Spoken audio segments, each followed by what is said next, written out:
Hi, everyone. Mitch from SportsChatPlace.com and PickDogs.com. It is Sunday, April 26, 2020. Still no sports, so that makes this show pretty rough.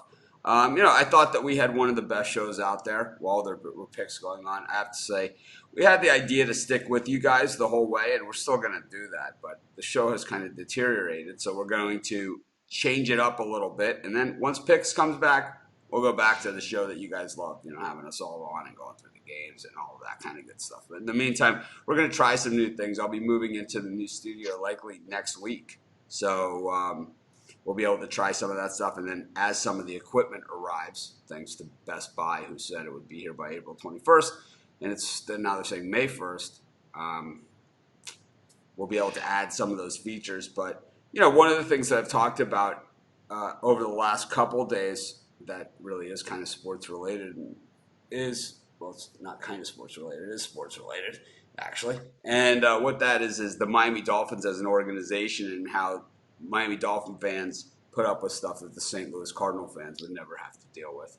So I go to the mailbox yesterday. Okay, it's 6 o'clock Hawaii time, so that's midnight. Okay, on the East Coast. Okay, and I get this letter. Okay, orange padded envelope, right? It's from the Miami Dolphins. I'm like, this is going to be, I said to my wife the second I got it, this is going to be a load of crap. Okay, so here's what it is. Okay, here's what we get. I'm going to switch this. I'm going to show it just so you guys can see just how crappy this is. My brother just made here. Okay, so the first thing I got was a refrigerator magnet, and this is the Miami Dolphins song. Okay, it's a refrigerator magnet. Everyone, I think predominantly in the United States, at least, and I don't know about how it is overseas, but in the United States, most people have stainless steel fridges now, and these things don't stick, right? So there's a thought process. Now, here's a couple other things that they decided to send me. This nice padded envelope, okay, sticker, which is not bad, and here's a sticker, member, presented by Truist. I don't even know what the fuck that means. Okay.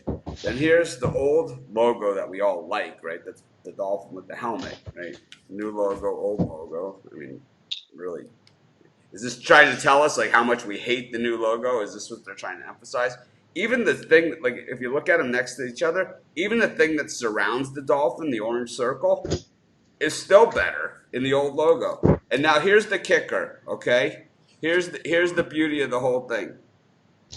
Okay, and I got this, remember, I got this package yesterday at 6 o'clock Hawaii time, which is midnight Eastern time on Saturday. The NFL draft started on Thursday. Here you go.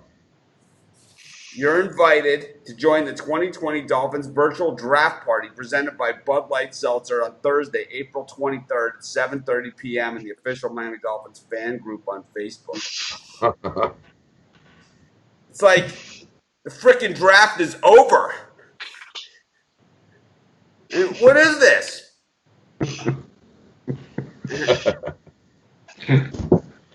That's a late to the party. Yeah, I didn't even read this, but Tom Garfunkel, the vice chairman and president and CEO, is the guy who sent this out. Garfinkel is the one who sent this out. Invited me to the draft party that ended 3 days ago. I don't know. Steve, do you think the St. Louis Cardinals get invited 3 days late to the draft party? I'm just not sure. I mean, no, they do not. And the thing is that I mentioned this the other day is just how ridiculous it is that when the Dolphins send stuff out to me, emails, these letters, and it's like I have no idea. But the one thing that while I was digging through my stuff as I'm putting together the studio, the one thing that I did find in here, something I showed a few years ago, and I know Chris loves this because the Dolphins do send out some pretty cool stuff too in there. And this one was a week after this happened. Oh, nothing wrong with that. Yep. There's your Rob Gronkowski right there. Yeah. So this will be on the wall face of the studio. face full of grass. Throwback uniform too. Yep. It always happens. Only good things happen with throwback uniforms. 32, was that Benny Malone's old number? That was Benny Malone's old number. Could have You're right. been, right? But that will be on the wall in the new studio. Just having trouble in there, like putting together stuff, or and maybe tomorrow we'll broadcast from there, even though it's not done. It's not even close to done. We'll broadcast from the new studio, and I'll show you guys where I'm struggling, and maybe you guys can give me some suggestions if anyone shows up for the show. But come back to it. So, Steve, best NFL draft and worst NFL overall draft. So DJ Dallas did go, and Shaq Quarterman, my two guys, went right after the show, pretty much yesterday. DJ Dallas and Shaq Quarterman. Jeff Thomas did not get drafted. My other guy, who's the sleeper, oddly enough, KJ Osborne was drafted, and I thought that he was. I mean, so KJ Osborne was the transfer to Miami from Buffalo, and he had a pretty good year. He's a nice wide receiver, but he's no Jeff Thomas. You know, not even close. Like Jeff Thomas is a bullet. Anyways, who had the best draft? Who had the worst? Because I saw a lot of teams draft really well late. Well, I think a lot of the teams, the first two picks, I think a lot of teams across the board did very well with their first two picks. That's where the draft is easiest, you know. Right, but that's where, impact really makes a difference there. Sometimes. Sometimes. I would say less. I would say less. It makes less impact than there's more. Yeah, but like scanning this year's draft, like the Panthers. So, unique. Panthers drafted all 7 players on the defensive side. I love that. First 85. But they got Derek Brown and they got the kid from Penn State, Yetur Matos, right? So those are 2 real impact players for the defensive line, for example. I think the Bills had a really good draft. I think I liked what the Bills did. I like what the Colts did, getting Jonathan Taylor, and then they get Jacob Eason mid-round and get their quarterback of the future. They got Pittman, the wide receiver from USC. I like what they did. Bengals first 2 picks, Joe Burrow and T. Higgins. I thought that's good for them. And I could go on and on. The Cardinals, Isaiah Simmons, and then getting Josh Jones, who we talked about on the offensive line. I thought the Jets had a nice draft. I thought the Giants filled needs. And I could go on and on. Well, I mean, I think teams filled needs, but who we're looking at who's got the sure thing, like the best hand of cards of what they got dealt, and who's got the guys that, man, if they really pay off, they really knock the cover off. And I think the Jets had a draft where if these guys happen, if Jabari Zuniga stays healthy, if the guy from Cal, turns out that he can actually play football, not just run hurdles, if these things hit. And I gotta, and I'll be candid here. I'm not a Jets fan, right? But I've watched a lot of Jets football over the year, and I'd say the chance of the Jets hitting on a draft is about 6%. I mean, you got Gase as your head coach, so they're not going to get coached up, right? They're going to get coached down, right? And they're not going to understand the game plan, okay? So we know this, okay? We know this going in. It's like, to me, it's like if you're the Jets, this is where you only draft beef. When you have a guy like Gase, you only draft beef because basically those are the guys that are going to be able to handle whatever he throws at them. I mean, he's not going to set you up for success if you're a rookie NFL player. I mean, he wasn't able to do it in Miami, and what would make you think that he would be able to do it here? He certainly didn't do it last year. I think the Baltimore Ravens knocked the cover. I was just gonna Queen. say Queen and Dobbins first two picks, and Well, I mean, I think the first two picks you throw out. I think you start at 7 and move up, and you look at who the Ravens got, and it's like, oh my God, Geno Stone.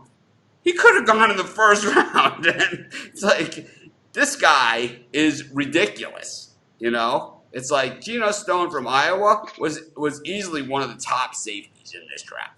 I mean, one of the top guys. They get Prochet from SMU, who basically beat teams by himself. They get him to go with Lamar Jackson. Broderick Washington Jr. from Texas Tech, Tyree Phillips. Every one of their picks. Go all the way back to Madubuike, Dobbins. Those guys. Patrick Queen, I say give and take. That's the one that I would be afraid of all of the picks. I don't like that one. But when you go down there, every one of those guys is picked that they picked, and this is the way it is every year for the Ravens. Isn't I can't believe they were still on the board pick. Every single one of them. Yeah, they just kept firing daggers at their picks. It was crazy. What a good one. But the thing is, Ooh, they a do good it one. every year. Oh, another good one. And why is this team always in the playoffs? It's certainly not John Harbaugh's coaching, right? No, look at this draft. They don't have a draft.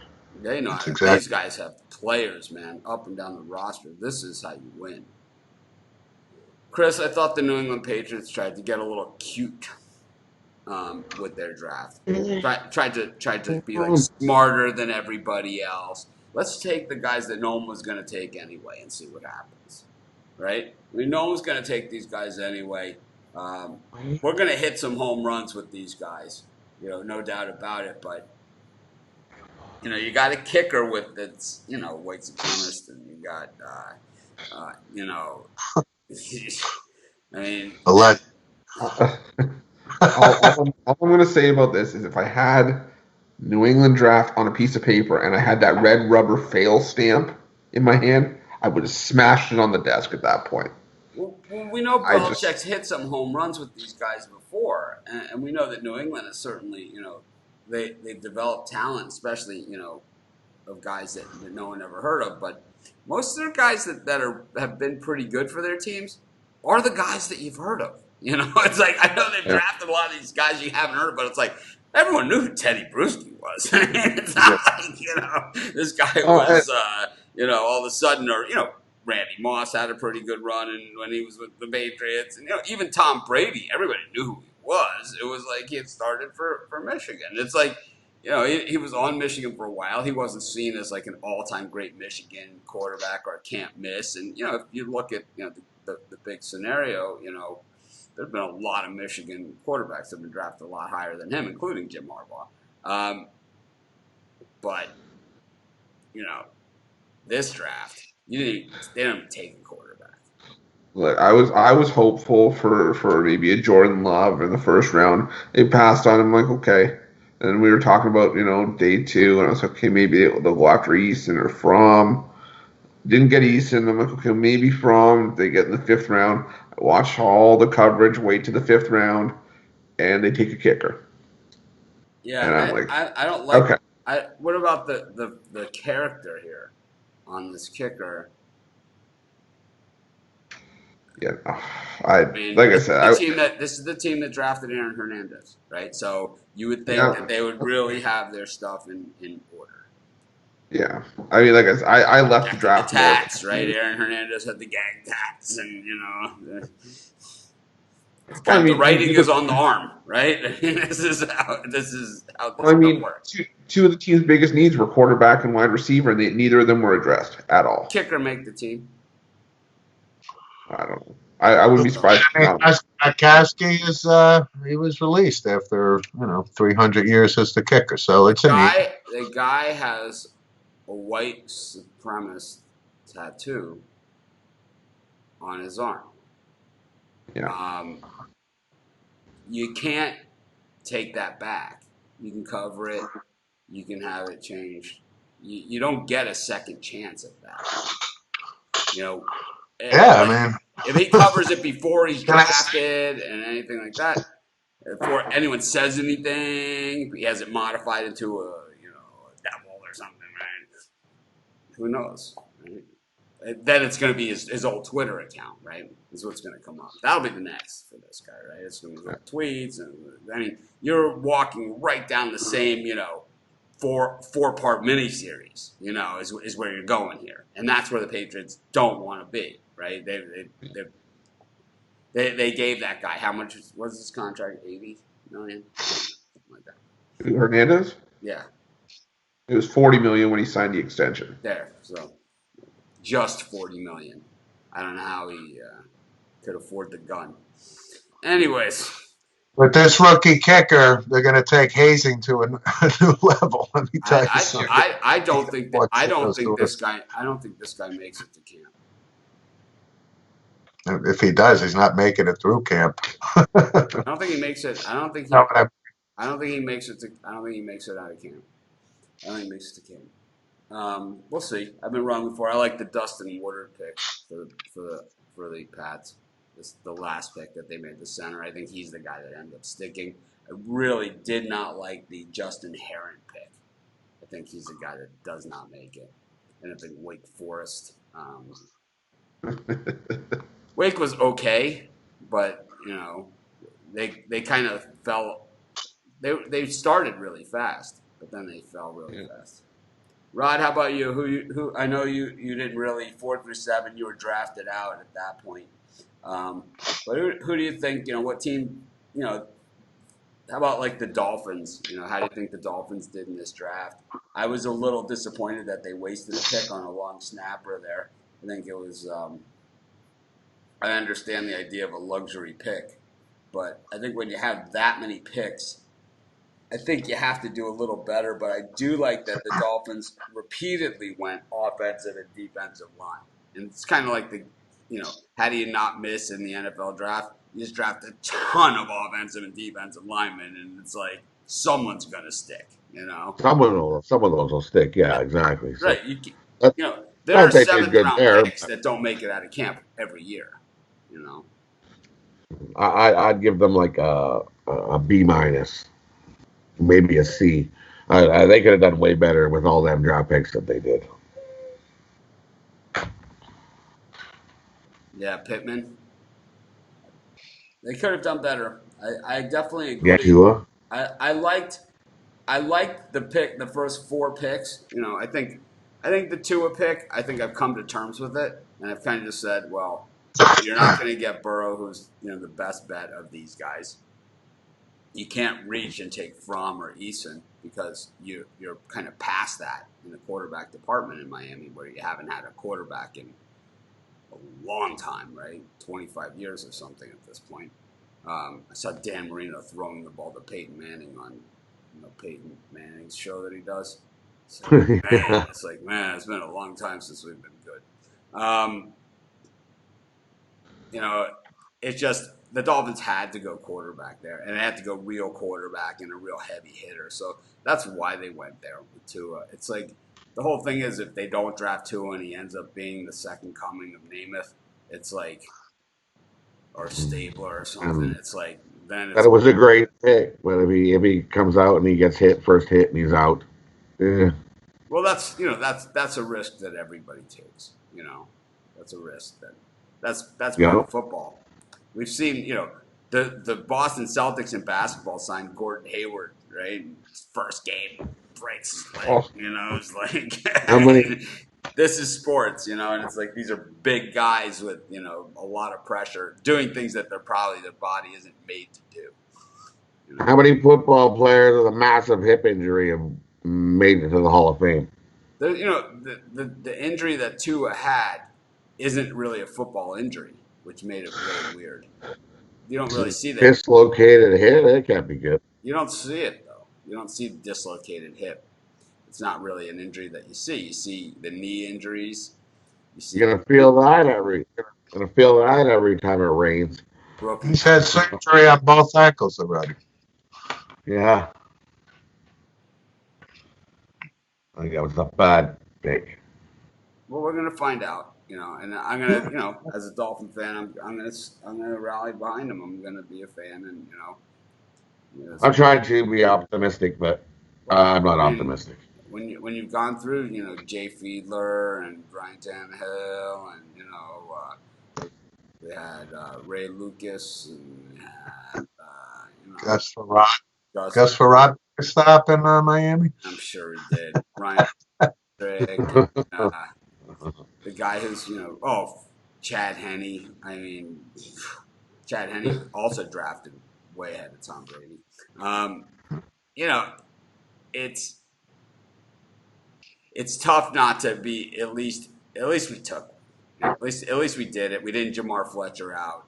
We could have easily done it. There was a lot of guys there that you could have justified and said these are can't miss guys. That you put there, especially any of those wide receivers. But at a certain point, you got to pull the trigger and you got to take one.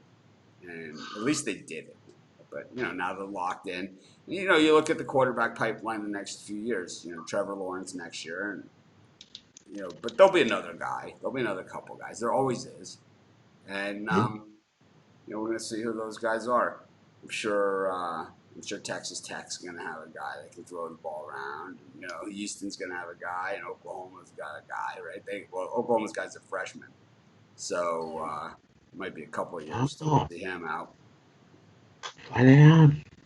So what do you think of the Dolphins trading for Matt Breida? That's nothing wrong with that. Would they give up a 5th round or something? I think when you're trading Kenyon Drake for a 7th or whatever, that it's hard to justify trading for a guy like Breida. I think the nice thing about Breida is the nice thing about trading for Breida is that he's low mileage. He doesn't have a lot of miles on the tread. He doesn't have a lot of tread wear. We saw last year, he didn't carry the ball much, but when he did, he was good. He was their third back, and it's like he had when we saw him front and center, he was ripping off big runs. But outside of that, not only did he not have big runs, he didn't play at all. So we'll see. Is he an every down number 1 back? Because that's what the Dolphins needed, and they didn't get it. We shall see. We're going to see. Well, I think, I'll probably go through and do individual draft videos for every team, kind of just evaluate everybody's draft, go through it one by one. But like I said, those of you joining us late, we're going to change up the format of the show just for the non-picks part, and then we'll probably go back to doing what we were doing when everything starts back up again.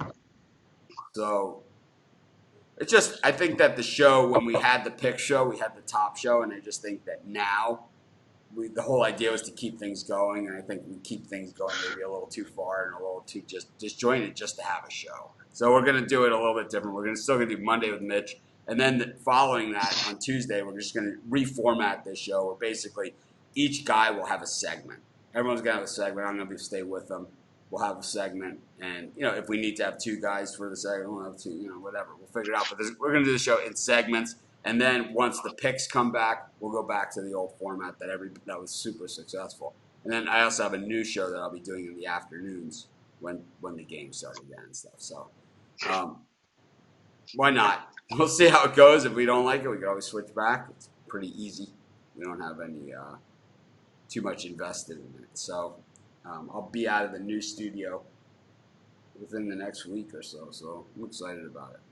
It's fun building the set. It's like all that crap that you carried around in boxes, all those little things. They're all out. My signed Ric Flair picture, all kinds of stuff like that. But so I guess we get to the sports update section. NBA is telling players to practice. That's a good sign. That's a really, really good sign. That's basically saying any crack here, we're going to go. I think everybody feels that way about everything. Any crack, right, Steve? Any crack here, you ready to go? You ready to leave the house? Yet, how the kids doing? Yeah, they can't wait to get it. Chris, how's the relationships with the fiance going? A little social distancing going on? Yeah. Probably. Rod, how are things at home? A little social distancing? Oh yeah, for sure. Well, between my wife at work and the dogs, and oh yeah, Yeah, my I'm ass was pretty. my ass was getting so big. I'm telling you, man. I feel it's like I'm on a diet of starving to death. It's like, you know, it's really not enjoying it. I'm not a good dieter. It's like I'm pretty crabby to begin with, and it's like put me on a low blood sugar, man. It gets real ugly, especially coming off a bender of Reese's peanut butter About like I was on. Easter eggs. Yeah. Yeah. And the thing is, it's like, so like the diet I'm on, it's like I like, you could have eggs, on it, as much eggs as you want or whatever. It's like, yeah, the eggs are kind of just there, I like the pancakes, crinkle cut French fries, and toast. That's my favorite part of it. But we got sim games. Chris, how did we do yesterday? Oh, we got cut off, right? Yesterday. Yeah, we did. So yesterday my computer decided to do an update like right before we were ready to do the show, so I have a bunch of computers here, but the one that I picked up was like the worst one. The one that everyone has a computer like an old one. It's like, oh, I could still use this thing, but you don't use it. It's like it just grinds. It's like that was the computer I used on yesterday's show. So finally, it just decided, all right, I'm good. I'm done. Just tapped out. But we see these Sims games go, and I don't know. Have we figured out any kind of strategy here on these Sims games? Is there any rhyme or reason to it? Is there a certain team, like the best running back? If you have the best running back, that's who you take, or No, but you do see that ratings play a big part of it. Like there are some teams where art imitates life, where they're good in the game, they're good in reality. And you got a team like Cleveland, who's 6-10 in reality, but the game loves them. So these games are all coin flips at the end of the day. Because I mean, it's a computer simulation, but you only get to pick out one, and that's the one they broadcast and use for the bet. So it seems that these games also are offense. A lot of offense. Yeah, For the most part. I mean, but then you get the one outlier. Like yesterday, I thought the Chiefs and Cowboys game was at 61.5. It's going to go over. It finished at 27-20. So it's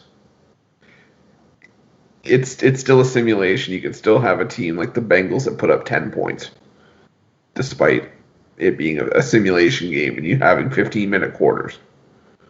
So I wish they did more hockey of them. I think I've got one of those wrong. You just bet all those over, and they're easy. Yeah. That's why they only do two of the things. I think Hockey sims are the most realistic out of all the ones. Yeah. Yeah, that 20, Well, besides 21-20 game, whatever. besides the scoring, it's set on like 80s scoring.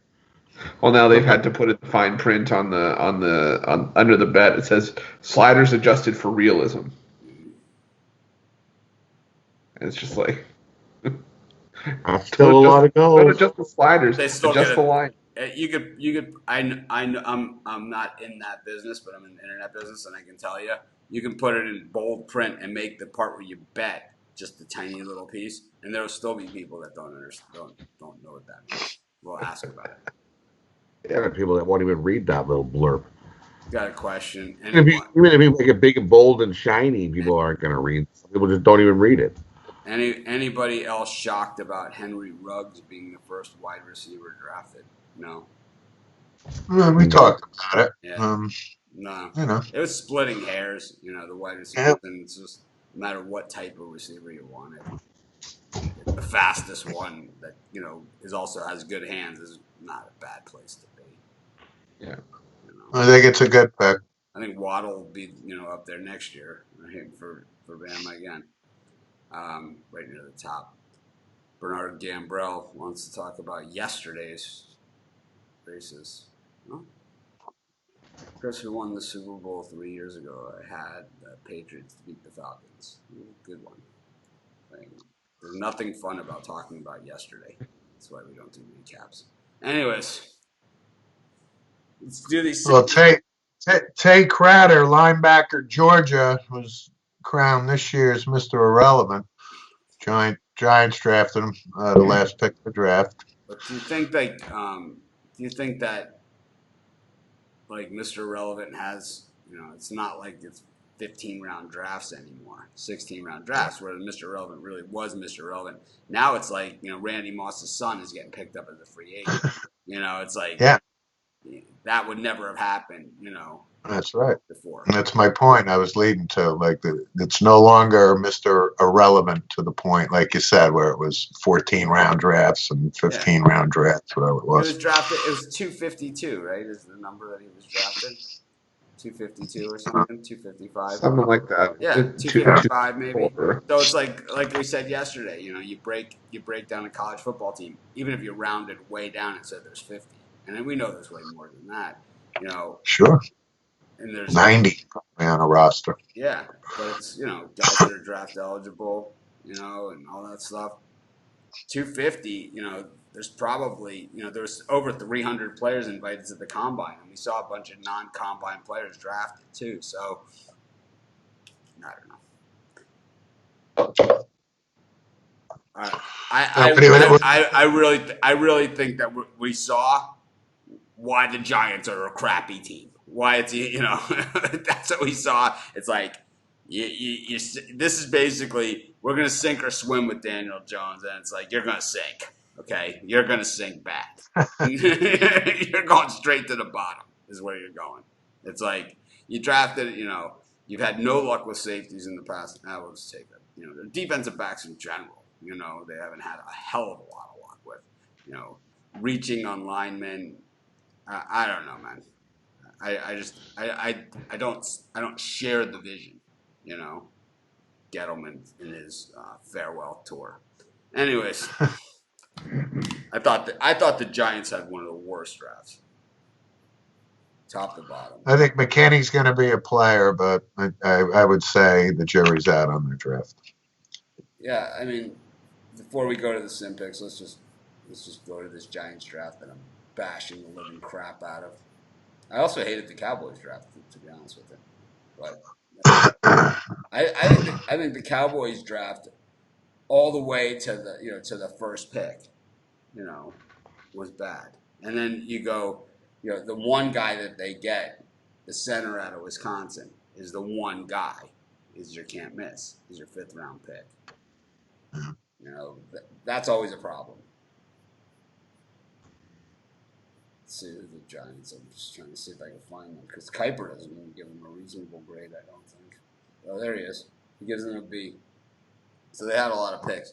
So Tay Crowder, Chris Williamson out of Minnesota, the corner. I mean, they didn't hold up in the big games at the end because they had a really soft schedule, and then when they played against the better teams, it was at the end of the season, and they did not hold up. And I'll tell you what, even in the Penn State game, when they won that game at home, it was down to the last minute where Penn State had the chance, and then they did throw the interception in. Brunson out of South Carolina, Carter Coughlin, another Minnesota guy, Cam Brown, their obligatory Penn State draft pick that we talked about before the draft, right? Then Shane Lemieux out of Oregon, Darnay Holmes, UCLA corner. I don't love it. Matt Pert out of UConn. Reach, Reach lineman, but it's a need. Xavier McKinney, probably a reason he dropped. Slow, right? Very slow. And then you have Andrew Thomas, who's could be the home run, but it's like, once again, it's like, are you going to develop a project there on the offensive line? Because your team is a project, because you drafted a quarterback it's not going to take you past 6 or 7 wins. So it's going to be an uphill struggle the whole way. Right. It's like, I don't understand the Daniel Jones pick. I mean, I still don't get it. I don't understand it. I don't see it. I don't share the vision. I don't understand the thing. And I could, we could be in week 15 of the NFL season, and I could be getting hammered on here. But, I saw Daniel Jones play last year, and this guy's not going to win at the NFL level on a consistent basis. I don't think the Giants were the worst team in this draft. That's for sure. I think they're up there. I think you got it. They're up there. They're definitely up there, but I think the Packers are worse. I think I give the Packers number one, the worst drafting team this year. Yeah, worse than the Eagles? Worse. Yeah. Worse than the Patriots? Yep. Yep. You didn't help Rodgers. What did you give him? Big kick in the pants. That's I mean, Help.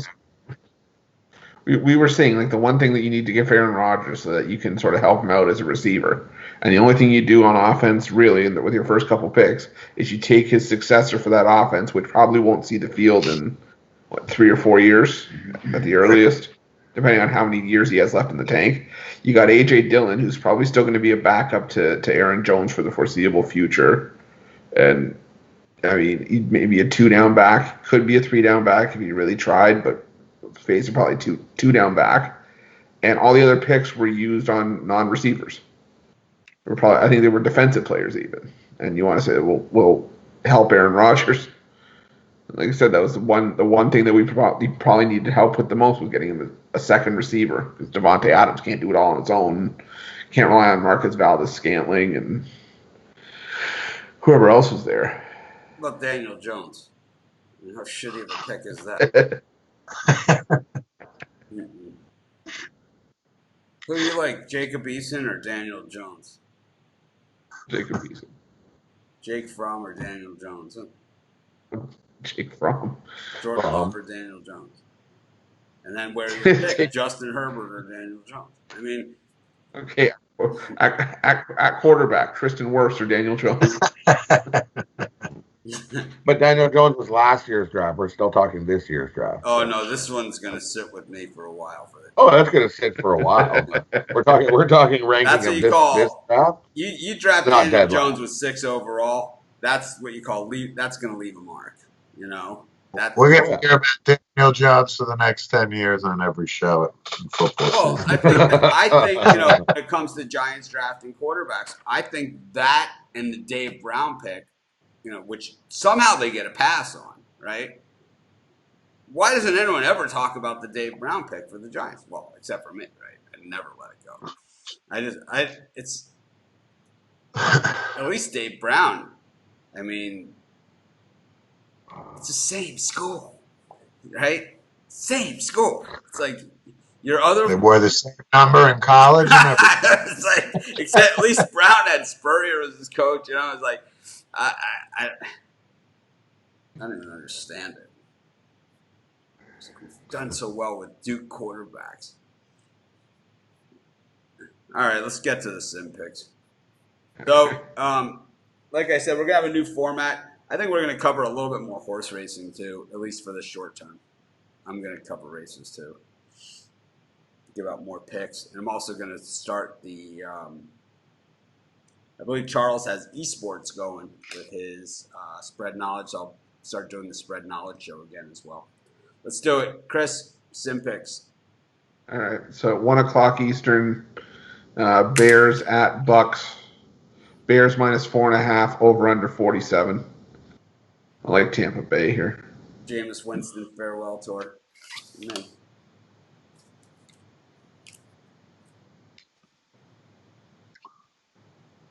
Rod?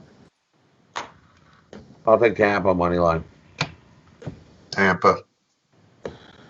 Next. Okay, at 4:00, Packers at Colts. Packers minus 7.5, over under 57.5. I like the Packers. Packers. I'll take Colts plus 7.5. I'll take the Colts. 7:00 Eastern, Panthers at Saints. Saints minus 7.5, over under 59.5.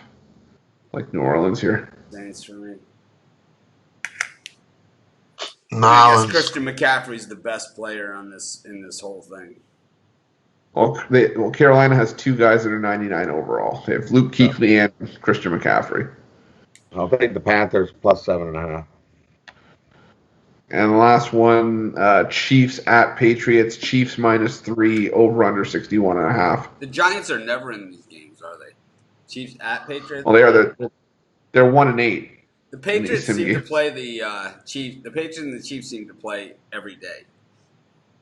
And we're on a run. We're seeing the Chiefs and the Patriots a lot right now. So It's like they don't care about the back-to-back scenario. this is the best 5 out of 9. I got the. I like the over here. I think the Chiefs have won every time I took the Pats. I got the Pats here. Chiefs.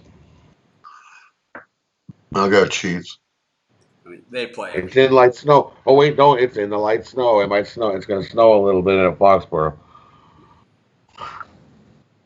Uh-oh. Uh-oh, a little bit of snow. So I'm going to take the under. Chiefs and the under 61.5 in the light snow. See, that's common logic, but every time I've seen snow or rain, the total's gone over. So I'm taking a shot with the over here. All right. Well, you heard it here first. That wraps up our show. So what do you guys think the Giants should have done? I think the Giants should have traded out of that number 4 overall pick and gotten a boatload of picks. And I think that they could have at least, littered the roster with guys that come from winning teams. And I think that that's always a good place to start. And Traded. It's a team that needed a lot of help. They had a pick that a lot of people were interested in, apparently. Trade the 4th and Daniel Jones for 6th overall pick. Yeah. I don't see why they're married to Daniel Jones here. I just, Well, they are. It's going to be short-lived. There's only so much tolerating they're going to do. I mean, they're coming out of the Eli Manning, and with him, you're going to be somewhat tolerant. But with Daniel Jones, I don't think so. He wasn't a pick that everyone was expecting and really wanted. He was Daniel Jones. All right, we'll see everyone tomorrow for Mondays with Mitch, and I'll have the guys back on Tuesday in a new format of the show. And I think you guys are going to like it. And then we'll just use that new format until sports resumes, which I hope is soon. So we do have Nicaraguan basketball. Have a great day, everyone. Bye.